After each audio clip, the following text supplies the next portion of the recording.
अस्सलामुअलैकुम and welcome to जोर का जोड़। और मैचेस पे मैचेस इस वक्त हो रहे हैं। चैंपियंस ट्रॉफी 2025 का तीसरा मुकाबला और ग्रुप बी का पहला मुकाबला इस वक्त जारी है नेशनल बैंक क्रिकेट स्टेडियम में। It is Afghanistan versus south Africa and south Africa ने 316 का टारगेट सेट करके दिया था अफगानिस्तान को। एंड अफगानिस्तान इस वक्त डगमगा रही है और कोई ज़्यादा रन्स नहीं बना सके हैं। 100 अभी इस वक्त टच किया है उन्होंने, 100 रन्स बनाए हैं 5 विकेटों के नुकसान पे।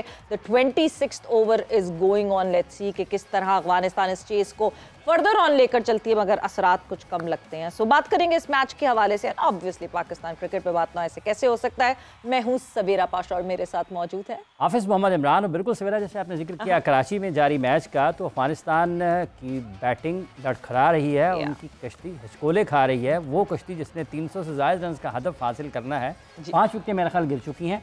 और इस मैच के हवाले से भी गुफ्तगू रहेगी। फिर साथ ही साथ पाकिस्तान का एक बड़ा मैच है जिस पर हारिस रऊफ ने भी आज गुफ्तगू की है। और पाकिस्तान में जगह जगह हर जगह पर इसी मैच के बारे में बात हो रही है, क्योंकि ये मैच पाकिस्तान के लिए एक तरीके से नॉकआउट है। अगर पाकिस्तान हारता है तो पाकिस्तान के लिए चैंपियंस ट्रॉफी का सफ़र इख्तिताम पजीर हो जाएगा। इसी हवाले से गुफ्तगू करेंगे। क्रिकेट कमेंटेटर अली यूनुस हमारे साथ इस वक्त मौजूद। अली, अस्सलाम वालेकुम।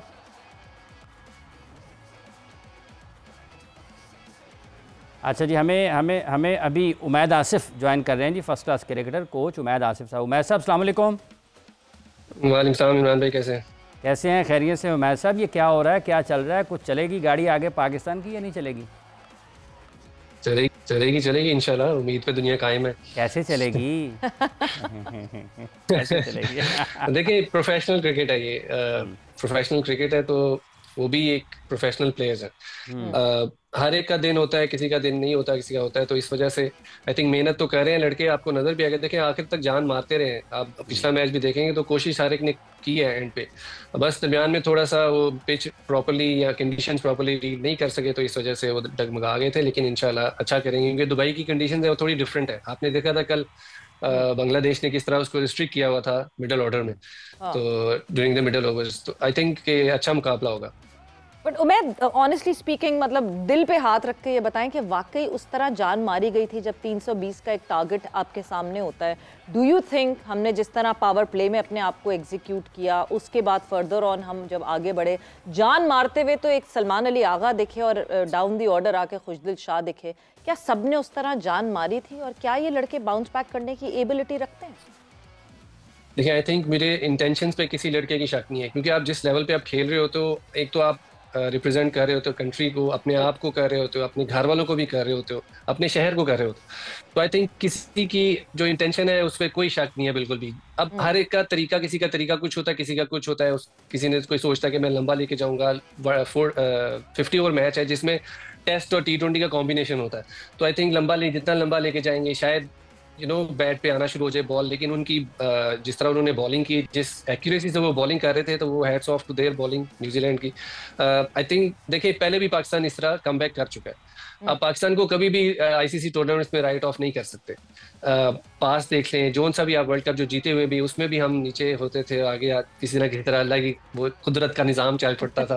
तो लेकिन आई थिंक देखिए, लड़के जान मारते हैं और मारेंगे, आगे भी आए हम। अच्छा, अब आपने दुबई की कंडीशंस की बात की। आप काफ़ी क्रिकेट वहाँ पर खेले हैं, आपने पहले मैच का भी हवाला दिया उमैद। किस तरह से देखते हैं इंडिया और बांग्लादेश का मैच और फिर पाकिस्तान और इंडिया का मैच, पिच कंडीशंस के हवाले से, या पिच कैसा रवैया उसका हो सकता है? आप अपने तजर्बे की रोशनी में ज़रा बताइए, आपको क्या लग रहा है? मैं आपको दोनों मैचों का अगर बताऊं, देखें जिसने भी फुलर लेंथ पे बॉल किया है उसको मार पड़ी है, या जिसने ऑफ द आपने थोड़ी सी टांग पे किया है तो या विड्थ दी है तो उसको मार पड़ी है। इवन के दुबई में भी, दुबई की पिच थोड़ी सी स्पॉन्जी होती है, थोड़ा सा स्लोअर साइड पे होती है कराची की निस्बत। तो देखिए, अगर आप लेंथ पे करेंगे, अच्छी एक्यूरेसी से करते रहेंगे, तो आई डोंट थिंक कि आपको बैट्समैन अच्छे तरीके से मारेगा। फिर उनको आप दूसरी शॉटों की तरफ जाना पड़ता है, पैडल स्वीप की तरफ जाना पड़ेगा, या उल्टी शॉट की तरफ, किसी तरफ पिछली वी की तरफ जाना पड़ता है, जब आपसे सीधी शॉट्स नहीं लगती। तो आई थिंक दोनों ऐसी पिचेस पे जो टीम्स है ना, वो लेवल पे आ जाती है। But Umaid, do you think जिस तरह हमने इंडिया और बांग्लादेश का मैच देखा, would it be right to say कि अंडर द लाइट्स बैटिंग करना एटलीस्ट उस सरफेस पे जो है मुश्किल था, और अगर ऐसी ही सरफेस ऑफर होती है पाकिस्तान इंडिया के मैच में, तो टॉस बहुत वाइटल हो जाएगा? देखिए मैंने फिर दोबारा दोनों मैचों की बात करूंगा कि पाकिस्तान को लग रहा था कि ड्यू होगी यहाँ पे, ठीक है, और इसी तरह दुबई में भी आप सोचते हैं कि ड्यू होगी, लेकिन आई थिंक वो स्प्रे कर दिया जाता है जिसकी वजह से ड्यू नहीं पड़ती ग्राउंड पे, जिसकी वजह से ऑलमोस्ट सेम कंडीशन रहती है, थोड़ी सी उनकी हो जाती है लेकिन कंडीशन ऑलमोस्ट हो ही जाती है। तो सेकंड टाइम में जब पिच जो है ऑब्वियसली वियर एंड टेयर हुई होती है, दोनों पिचेस पे हुई होगी, उस पर ज्यादा थी, आई थिंक दुबई में ज्यादा अच्छा टर्न हो रहा था, आपने देखा उनके बॉलर स्पिनर्स ने कितनी अच्छी बॉलिंग की, जगह पे की तो उनको मार नहीं पड़ी थी बिल्कुल भी। तो हमारे स्पिनर्स बहुत काम आएंगे दरमियान में, और वेरिएशन जो है अच्छी जगह से बहुत यूज टू होंगी। बिल्कुल। और जहां हम बात करते हैं हाफिज, मतलब ऑब्वियसली पाकिस्तान का जिस तरह स्टार्ट ऑफ हुआ, दिल हम सबका धड़का हुआ है, और जहां वो कहते हैं ना डूबते को तिनके का सहारा भी मिल जाए, या हम ढूंढ रहे हैं कहीं से दिल धड़क जाए, हाँ कुछ ऐसे कि हम ढूंढ रहे हैं कहीं से कोई हमें कहे कि जो है हमें कोई तो बताए कि पाकिस्तान के दिन अच्छे पलटेंगे और दिन अच्छे आएंगे। तो सैयद अजमल साहब हमारे साथ मौजूद हैं और ये हमें ज़रा बताएंगे कि किस तरह क्या हालात दिख रहे हैं इस वक्त पाकिस्तान के, और क्या पाकिस्तान के सितारे गर्दिश में हैं या गर्दिश में अब नहीं हैं, और हम बेहतरी की तरफ मूव ऑन करेंगे, और 23rd would be our lucky day और नॉट। जी जी जी, खुश आमदीद सर। अस्सलाम वालेकुम। वालेकुम अस्सलाम। अजमल साहब सबसे पहले तो खुश आमदीद हमारे शो में, और जल्दी से कोई अच्छी खबर दे दें अगर आपके पास कोई अच्छी खबर है कि पाकिस्तान के सितारे ये जो गर्दिश में हैं पाकिस्तान क्रिकेट टीम के, ये बाहर निकलेंगे इससे। गर्दिश में तो ओवरऑल पाकिस्तान के सारे काफी फंसे हुए हैं। आपने नोट किया होगा कि मुसलसल जब से फरवरी चढ़ा है तो मामला जो है ना पाकिस्तान का जो मामला है फंसे हुए हैं, क्योंकि जब परसों मैच होना है तो मून कैप्रिकॉर्न में होगा, और ये मैच लंबा चलेगा, यानी कह लें कि लंबा स्कोर होगा, लंबी ये इनिंग्स चलेगी, और आखिर पे जाके जो आखिरी 3-4 ओवर हो वो फैसला कुन होंगे, और वहाँ पे ये कह लें कि आप पाकिस्तान के 48% चांस और उनके 52% चांस होंगे। बाकी हम आपको पता है हम लोग खेलते हैं कौम की दुआओं पे, तो अगर कोई दुआ लग गई तो फिर कामयाबी हो जाएंगे। फिलहाल पाकिस्तान का कोई इतना अच्छा सीन नजर नहीं आ रहा, यानी ये जो 4% बाकी रहते हैं, मेरा ख्याल से सब हम जो हैं वो अब दुआएं शुरू कर दें कि ये 4% जो है ये 14% ऊपर हो जाएं। अजमल साहब, बाबर आजम एक बहुत इंपॉर्टेंट प्लेयर हैं पाकिस्तान टीम के लिए, और उनको हमारी बैटिंग की बैकबोन माना जाता है। अगर उनके हवाले से आप कुछ बताएं कि बाबर आजम जो हैं, क्या वो हमें अच्छी और बेहतर क्रिकेट खेलते हुए दिखेंगे वंस वो इंडिया के अगेंस्ट आएंगे? देखिए, बाबर आजम लिब्रा है, और बाबर आजम पिछले ये कह लें कि काफी पिछले 1.5 साल से फंसा हुआ था बुरी तरह, उसकी प्लानिटरी कंडीशन कोई इतनी अच्छी नहीं थी जी, और अभी भी वो मामला उसको निकलेगा, लेकिन उस दिन ये स्कोर करेगा बाबर, आपको you will find him in a different shape, और काफी हद तक वो आपका मेजर रोल प्ले करता हुआ नजर आ रहा है। आपने नोट किया होगा कि पाकिस्तान पे इस वक्त ऐसा हो रहा है जैसे जादू हो गया इनके ऊपर, जो हमारे अच्छे खिलाड़ी हैं वो जख्मी होते जा रहे हैं, कोई ऐसा इनके ऊपर नेगेटिव इफेक्ट्स आए हैं जिसकी वजह से पाकिस्तान की टीम बिल्कुल जो कह रहे हैं कि नजरों में आई हुई है।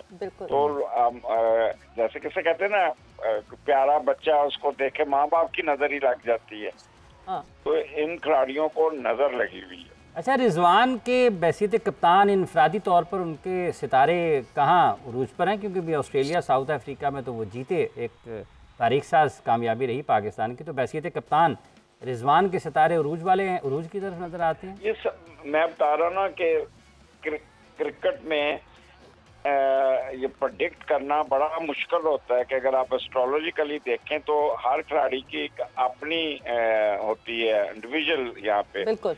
ओवरऑल पाकिस्तान लड़ाई करेगा, तो ये नहीं कह रहा हूँ, लेकिन रिजवान को कह लें कि कोई यहाँ पे एज ए कैप्टन कोई इतनी अच्छी शोहरत मिलती, इतनी अच्छी पोजीशन नहीं मिलती नजर आती, फिर भी ही विल परफॉर्म, जोर लगाएंगे। ये 23 का मुकाबला यू विल सी कि पाकिस्तान जोर मारेगा, ये डू एंड डाई वाली बात होगी। लेकिन ये थोड़ा सा कह ले कि प्लस माइनस होगा, और फिर मैं वही उसकी कसरत दुआओं से निकाल ले, क्योंकि देखें अल्लाह ताला ने कहा तू तदबीर कर मैं तकदीर बदलता हूँ, तो दुआएं जो और सदकात जो होती है ना वो किस्मत तब्दील कर देती है, तो शायद हमारी अल्लाह ताला वहाँ पे कोई ना कोई मौजज़ा कर दे। बेशक हम मौजों का बिल्कुल इंतज़ार करते हैं, बिकॉज हमें मौजों ने बचाया है कई दफ़ा अजमल साहब। इनफैक्ट हर दफ़ा जो है ये कुदरत का निज़ाम है जो हमें किसी ना किसी तरह जो है ऊपर किसी टूर्नामेंट में टॉप पर ले जाता है। बट अजमल साहब मुझे तो ये लगता है कि अब मैं आपको ना पाकिस्तान का पूरा स्क्वाड उनकी बर्थ डेट के साथ भिजवाने वाली हूँ, जिसके सितारे सबसे अच्छे होंगे प्लेइंग 11 में मुझे लगता है कि उनका हिस्सा होना चाहिए। बट एक चीज़ मैं अपनी नॉलेज के लिए ज़रूर अजमल साहब जानना चाहूँगी, क्या पाकिस्तान से निकल के जब दुबई या यूएई के रीजन में टीम जाती है, क्या उससे कुछ डिफरेंस पड़ता है, उससे कुछ असेसमेंट में डिफरेंस आता है? देखिए बात सुना, वो थोड़ा सा वो एरिया का चेंज तो आती है वहाँ पे जाके। मैं कह रहा हूँ कि वहाँ पे जाके दुबई में पाकिस्तान परफॉर्म करेगा, यानी कह ले के स्कोर, क्योंकि जब भी मून कैप्रिकॉर्न में होता है तो हर चीज डिले होती है और लंबा मैच चलेगा, आखिर तक चलेगा, और पाकिस्तान पूरा जोर मारेगा। आगे भी टीम बराबर की है, यहाँ तो ना आगे कोई टीम अफगानिस्तान या बांग्लादेश की हो तो फिर आप कहेंगे जी एकदम रुक जाए। इस वक्त उनके जो ओवरऑल जो इंडियन वो थोड़े से एज है उनको। और लेकिन एक चीज मैं बता दूं कि अगर पाकिस्तान फाइनल में यहाँ इंडिया के साथ आ जाता है उस वक्त पाकिस्तान जीत जाएगा। चले जी, उम्मीद ये करते हैं और ऐसा हो जाए तो आपके मुंह में घी शक्कर। सैयद अजमल साहब बहुत बहुत शुक्रिया, सैयद मोहम्मद अजमल जो हमारे साथ मौजूद थे और एस्ट्रोलॉजी के through he was telling us कि क्या हालात किस तरह हो सकते हैं पाकिस्तान टीम के लिए ऑन द 23 फरवरी। वक्त एक ब्रेक का हुआ है, ब्रेक से वापस आएंगे तो मेहद आसिफ हमारे साथ मौजूद है, उनसे गुफ्तगू को आगे बढ़ाएं।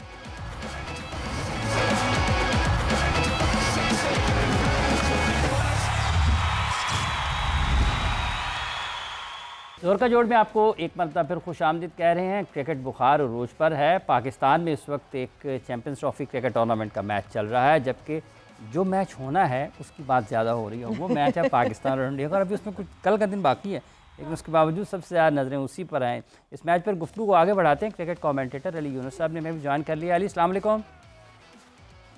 जी वालेकुम सलाम हाफिज़ साहब and Savera, thank you for having me. क्या हाल चाल? अल्हम्दुलिल्लाह अल्हम्दुलिल्लाह, बहुत शुक्रिया और बहुत ठीक हैं, लेकिन नताइज ठीक नहीं है। नताइज ठीक होते नज़र आ रहे हैं आपको या नहीं आ रहे हैं अली? हाल चाल अभी तक ठीक है और आई होप आगे भी ठीक रहे। देखें हालात तो तब बदलेंगे या सिचुएशन तब बदलेगी जब हम खुद बदलने की कोशिश करेंगे। अगर हम सेम डिसीजंस लेते चले जाएंगे, मतलब आपके कहने का मतलब है कि नहीं बदलने वाले, ये ऐसे ही चलेंगे। देखिए हम सारे होप कर सकते हैं, प्रे कर सकते हैं कि शायद डिसीजन मेकर्स को थोड़ा ख्याल आ जाए, क्योंकि बहुत ऑब्वियस मिस्टेक्स हैं। मतलब आप भी कब से क्रिकेट देख रहे हैं, कवर कर रहे हैं, हम भी क्रिकेट देख रहे कर रहे हैं। बहुत ऑब्वियस ऐसे लग रहा है जैसे शायद किसी को क्रिकेट का इतना इल्म ही नहीं है जो डिसीजन ले रहे हैं, जिस तरीके से डिसीजन लिए जा रहे हैं। तो जो लास्ट टाइम हमने मैच में देखा, जिस तरीके से डिसीजन लिए गए, साउथ को ओपन करवाना, देन रिजवान का नंबर 3 पे आ जाना, इवन फखर को अनफिट होने के बावजूद नंबर 4 पे बैटिंग करवा देना, ये बहुत स्कूल बॉय एरर्स है, हम कहते हैं। बहुत अजीब से मिस्टेक कर रहे हैं पाकिस्तान, और ऐसा लग रहा है कि हम शायद इतना सीरियस ले नहीं रहे हैं और हम सीखने के लिए भी तैयार नहीं है। कंडीशंस के अकॉर्डिंगली हम अपनी टीम को अडाप्ट करने के लिए तैयार नहीं है, चेंज करने के लिए तैयार नहीं है। तो फिर हाफिज साहब जब तक हम चेंज नहीं करेंगे अपने आप को, तो हालात कैसे बदलेंगे? बिल्कुल उम्मीद, मतलब मुझे समझ नहीं आता, हम बाहर बैठे हुए देख रहे हैं, हम वो मिस्टेक्स को पॉइंट आउट कर सकते हैं। आप लोगों ने तो क्रिकेट खेली हुई है, हम जो कवर कर रहे हैं, जो स्टूडेंट्स ऑफ द गेम हैं, वो तक इस पे पिन पॉइंट कर सकते हैं कि क्या क्या मिस्टेक्स हैं। इवन इंडिया बांग्लादेश के मैच के बाद भी अगर आप ये कंसिडर नहीं करते कि आप एक स्पिनर कहीं किसी उसमें आपको एक चांस मिला, आप स्पिनर एडअप कर लें, तो क्यों नहीं समझ आ रहा है ये टीम मैनेजमेंट को? मतलब वो किस थॉट प्रोसेस में घूम रहे हैं, आपको कुछ अंदाजा हो रहा है? देखिए अभी आपके पास स्पिनर है ही नहीं स्क्वाड में, तो आप किसको डालेंगे? तो इसलिए जो स्क्वाड है उसी को आप खिलाएंगे, तो उसी में जो आपका बेस्ट कॉम्बिनेशन बनेगा, आपको उसी के साथ ही जाना है। आपके पास कुछ दिल है, आगा है, हमें बस ये है कि अच्छी जगह पे वो यूज़ किए जाएंगे तो आई थिंक रिजल्ट थोड़े से डिफरेंट होंगे। देखिए आपने पिछले मैच में इब्रार ने अच्छी बॉलिंग की, खुशदिल ने भी बेहतर की, आगा से 2 ओवर शायद करवाए गए थे सिर्फ, 3 तो आई थिंक 3, तो आई थिंक ज़्यादा ओवर करवाए जा सकते थे। पिच स्लो साइड पे थी जब वो खेल रहे थे, उनके सेट बैट्समैन हो गए हुए थे दोनों, यंग और लेथम। तो बिल्कुल, तो नसीम को लेके आए थे उस वक्त ब्रेक थ्रू के लिए, लेकिन मेरे ख्याल से शायद स्पिनर थोड़ा ज़्यादा कर सकते थे वहाँ पे। तो देखिए हम बाहर बैठ के जो मर्जी कह लें, जो किसी की इंटेंशन पे मेरे ख्याल से कोई शक नहीं है, क्योंकि जिस लेवल की क्रिकेट हो रही है, जिस स्टैंडर्ड पे हम बीइंग अ प्रोफेशनल या बीइंग अ पाकिस्तानी, उनकी इंटेंशन जैसी भी है आप ये कह सकते हैं, हाँ वो गलत हो सकती है, उनका जो डिसीजन था वो गलत हो सकता है, लेकिन उसके पीछे जो इंटेंशन थी वो गलत नहीं हो सकती, आई डोंट थिंक।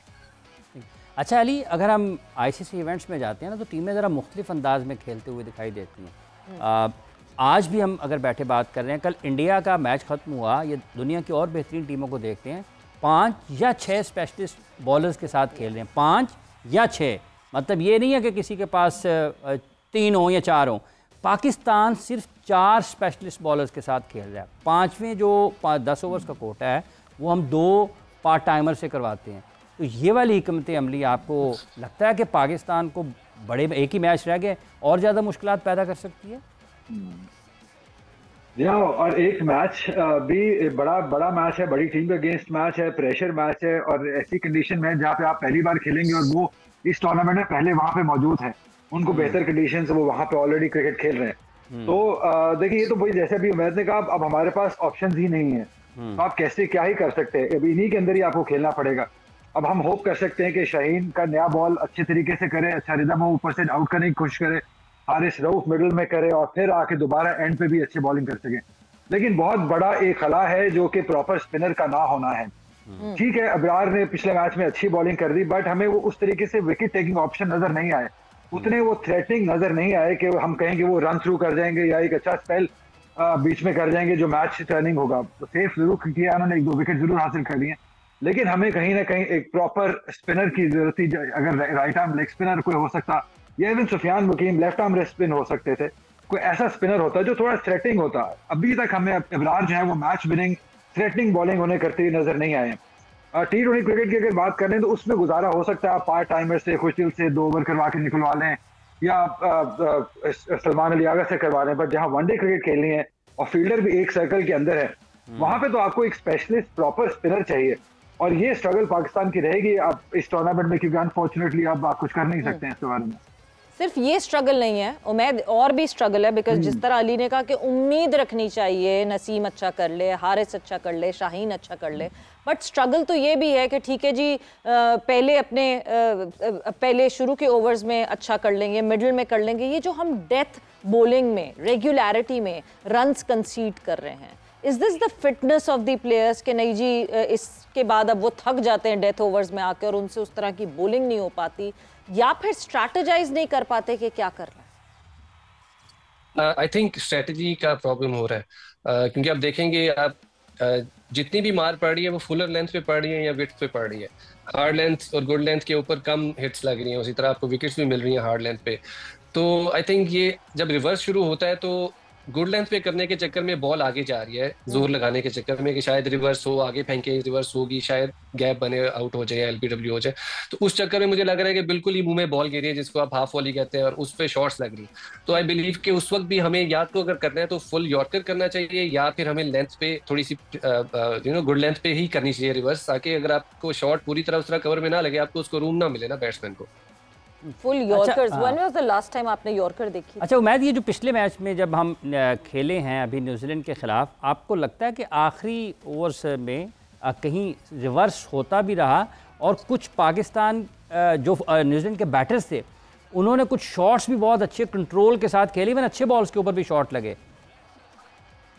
देखिए, वो मैं वही बात कर रहा हूँ ना कि फुलर लेंथ पे जब आपने रिवर्स करनी होती है तो आप अपने फील्डर एडजस्ट करते हैं, थोड़ा सीधा करते हैं जब आपने रिवर्स करनी होती है। मैं वहाब भाई के साथ खेलता था, वहाब भाई जब उन्होंने फुलर लेंथ यॉर्कर या फुलर लेंथ करनी होती थी तो अपना जो कवर का फील्डर है, एक्स्ट्रा कवर का, वो स्ट्रेट कर लेते थे, ताकि वो जो मिड ऑफ और जो कवर के बीच में जो एक्स्ट्रा कवर के बीच में गैप है वो कम हो जाए, उधर शॉट लग सकती है, क्योंकि आप रिवर्स करने जा रहे हैं, विकेट लेने जा रहे हैं, तो उस पर बाउंड्री बॉल भी बन सकती है। तो इसलिए वो कवर करने के लिए आपको फील्ड एडजस्टमेंट करनी पड़ती है। बिल्कुल। और मतलब ठीक है, आपको गैप्स ढूंढने पड़ते हैं फील्ड में, पर अली हम अवेयरनेस की बात करते हैं। Over the period of time हम कई दफ़ा इस बारे में बात कर चुके हैं कि हमारे प्लेयर्स उस तरह की गेम अवेयरनेस नहीं दिखाते। मेरा ख्याल से अभी कुछ दिनों पहले मैंने जो है ये बात सुनी जो कि पार्टनरशिप लगी रिजवान और सलमान अली आगा की, उसमें पहली दफ़ा मैंने ऐसा सुना कि नहीं जी हम छोटे छोटे गोल्स बना के चल रहे थे और हमने 5-5 ओवर के टारगेट सेट किए हुए थे, वरना तो हम गेम अवेयरनेस कहीं देखते नहीं हैं अपने लड़कों में। इतने टाइम से खेल रहे हैं, कोई ख़ास तरीका होता है गेम अवेयरनेस इंडक्ट करने का लड़कों के अंदर? देखिए, इससे काफी कुछ तो आपकी पर्सनल एबिलिटीज भी होती हैं कि आप पर्सनली क्रिकेट को कैसे देखते हैं, कैसे सोचते हैं, कैसे खेलते हैं। आपका अपना एक पर्सनल प्लान होता है कि आपने अगर एक इनिंग को बिल्ड करना है, उसको किस तरीके से करना है, किस तरीके से करना है, कैसे स्टार्ट करना है, कैसे मिडिल फेस में करना है और बाय द एंड आपने कैसे खेलना है। इसके सबसे बड़ी एग्जाम्पल आपको लास्ट दोनों जो विल यंग की और उनके विकेट कीपर की जो इनिंग थी, उन दोनों की इनिंग अगर आपने देखें तो वो परफेक्टली वनडे क्रिकेट की कंस्ट्रक्टेड इनिंग थी। कंडीशंस उतनी आसान नहीं थी बैटिंग के लिए, लेकिन उन्होंने वो वक्त गुजारा। जब वो मिडिल में थोड़ा सेट हो गए, जब उनको सही तरीके से पता चल गया पिच की पेस का, फिर वो बड़ी हिट भी मारना शुरू हो गए। अब हमारे यहाँ अच्छा, फिर वो बड़ी हिट भी मारना शुरू हो गए। असल मसला स्ट्राइक रोटेशन का भी नज़र आ रहा है और इस पर भी मजीद बात करते हैं। हमें इस वक्त टेलीफोन लाइन पर ज्वाइन किया है पाकिस्तान में मुख्तलिफ सतह पर कोचिंग करने वाले पाकिस्तान के साबिक टेस्ट क्रिकेटर, अंडर 19 में भी, पाकिस्तान टीम में भी, NCA में बैटिंग कोच भी रहे। और जो स्ट्राइक रोटेशन है, इन्हीं से पूछते हैं कि असल मसला है क्या, क्योंकि ये बहुत खुद अच्छा बड़ा स्ट्राइक रोटेट करते थे, बाउंड्री के बगैर भी रन निकालते थे। साबिक टेस्ट क्रिकेटर इजाज़ अहमद साहब हमारे साथ टेलीफोन लाइन पर मौजूद है। अस्सलाम वालेकुम इजाज़ साहब। जी वालेकुम सलाम, कैसे हैं भाई, आप ठीक हैं? बहुत शुक्रिया इजाज़ भाई। ये स्ट्राइक रोटेशन का क्या मसला है, क्यों नहीं सिंगल्स कर पाते पाकिस्तान के बैटर्स? ये बिल्कुल ऐसे है, इसकी ये आपकी आवाज ना रिपीट हो रही है मुझे वापस। जी इजाज़ साहब, अब आ रही है आवाज़ सही?